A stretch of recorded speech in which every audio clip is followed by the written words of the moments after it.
Doctor Hemant Vishnu Savara. धन्यवाद सभापति महोदय। माननीय प्रधानमंत्री श्री नरेंद्र मोदी जी के नेतृत्व में आयुष्मान भारत योजना भारत के गरीब जनता, ग्रामीण क्षेत्र में रहने वाले लोग और पूरे देश के गरीब आदिवासी भाई बहनों के लिए वरदान साबित हो रही है। इसके लिए भारत की जनता हमेशा आभारी रहेगी। सभापति महोदय, लगभग 1961 बीमारियों के इलाज को इसमें शामिल किया गया है, परंतु कुछ बीमारियां ऐसी हैं जिनके इलाज में काफ़ी खर्च आता है, जैसे कैंसर, ट्रांसप्लांट, हार्ट की बीमारियां और रिप्लेसमेंट आदि। मेरा आपके माध्यम से माननीय मंत्री जी से प्रश्न है कि क्या सरकार ऐसे मामलों में अतिरिक्त वित्तीय सहायता प्रदान करने के लिए टॉप अप स्कीम लागू करने पर विचार कर रही है? माननीय मंत्री जी। माननीय अध्यक्ष जी, आपके माध्यम से मैं सदन को बताना चाहता हूं कि ये जो प्रधानमंत्री आयुष्मान आरोग्य योजना है, जन आरोग्य योजना, ये दुनिया की सबसे बड़ी हेल्थ एश्योरेंस स्कीम है। दुनिया की it is the world's largest health assurance scheme.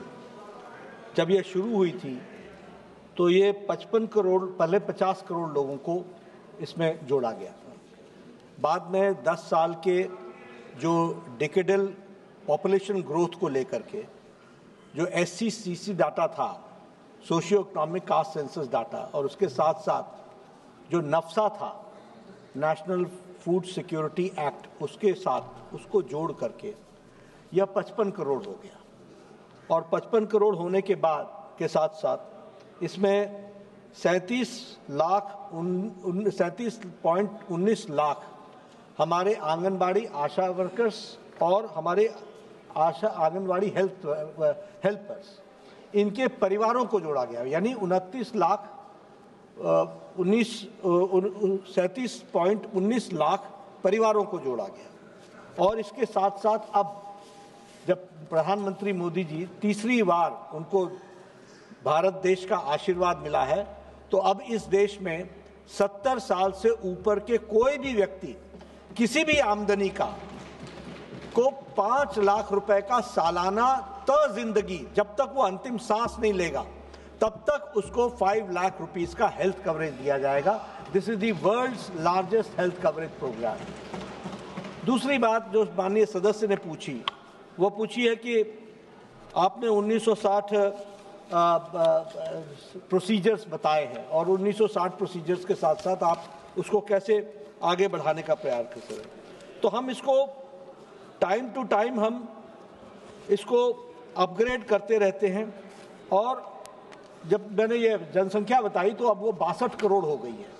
और जब मैं ये आंगनबाड़ी डेवलपमेंट की बात, क्षमा कीजिएगा, जो पैकेजेस की बात की, और उसके साथ साथ अब हम इसमें समय समय पर नए प्रोसीजर्स को भी जोड़ते हैं। जैसे मान लीजिए कि पहले था किडनी ट्रांसप्लांट, अब उसमें हमने बोन मैरो ट्रांसप्लांट भी जोड़ दिया है, कोक्लियर ट्रांसप्लांट को भी जोड़ दिया है। इस तरीके से समय समय पर जब कोई डिमांड जैसे आती है, उसके तरीके से नए नए पैकेजेस को भी हम जोड़ते हैं और पैकेजेस के साथ साथ हम इसको आगे बढ़ाने का प्रयास करते हैं। ये इतनी बड़ी योजना है माननीय अध्यक्ष महोदय, 62 करोड़ लोगों को 5 लाख रुपए का हेल्थ कवरेज सालाना देना, वो भी डिजिटली देना। इसके प्रोसेसेस में बहुत से सुधार टाइम एंड अगेन किए जा रहे हैं, क्योंकि ये कंटिन्यूअस प्रोसेस है, रेगुलर प्रोसेस है। जब ये 2018 में शुरू हुई तब से लेकर अभी तक इसके बीच में बहुत सी इम्प्रूवमेंट्स की गई हैं, डिजिटली भी बहुत सी इम्प्रूवमेंट्स की गई हैं, और ये इम्प्रूवमेंट लगातार चलती रहेगी और हम लोगों से फीडबैक लेते रहते हैं। श्री धर्मेंद्र